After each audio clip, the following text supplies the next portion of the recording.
Bonjour et bienvenue dans votre revue de presse dédiée à l'Olympique de Marseille.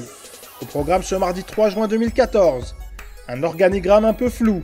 Ménès surnomme Bielsa Martin, une piste du mercato fait pchit, Newcastle cherche à l'OM et le chantier de la formation. On débute cette revue de presse avec la Provence.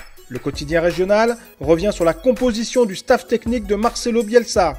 À ce jour, c'est toujours le flou qui entoure l'équipe qui travaillera sous les ordres du technicien argentin. Des anciens du staff de José Anigo attendent toujours de savoir à quelle sauce ils vont être mangés ou pas, et Gabriel Heinze n'a officiellement toujours pas donné sa réponse.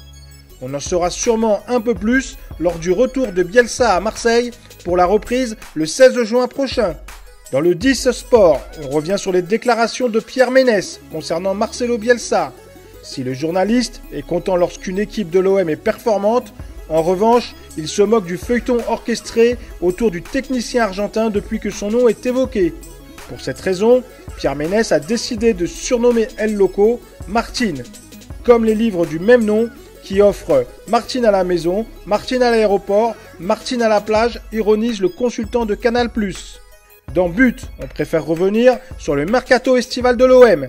Le média rappelle qu'un joueur convoité par Marseille, Jorge Torres Nilo, ne ferait l'objet d'aucun contact ou demande de renseignements auprès de son club. En clair, une nouvelle piste qui pourrait n'être qu'un feu de paille. Le site Foot 01 revient lui sur l'intérêt de Newcastle pour Dimitri Payet. Le club anglais se tournerait vers l'attaquant de l'OM. Les dirigeants des Magpies ont changé leur fusil d'épaule après avoir convoité Rémi Cabella, le joueur de Montpellier, jugé trop cher. Payet bénéficie d'un bon de sortie, mais pas sûr que l'OM le lâche en dessous de 12 millions d'euros. On termine cette revue de presse avec le gratuit 20 minutes. Celui-ci revient sur le chantier en cours concernant la formation à l'OM. Le média explique que le centre de formation du club phocéen va subir une nouvelle mini-révolution avec le remplacement de son responsable et l'arrivée de nouveaux éducateurs dans les équipes de jeunes. Voilà, c'est terminé pour aujourd'hui. On se retrouve dès demain pour un nouveau tour d'horizon de l'actualité olympienne. En attendant, retrouvez toutes les infos sur l'OM sur notre site internet footmarseille.com, regardez nos vidéos sur Dailymotion et partagez sur nos comptes Facebook et Twitter votre passion. Bonne journée à tous et allez l'OM!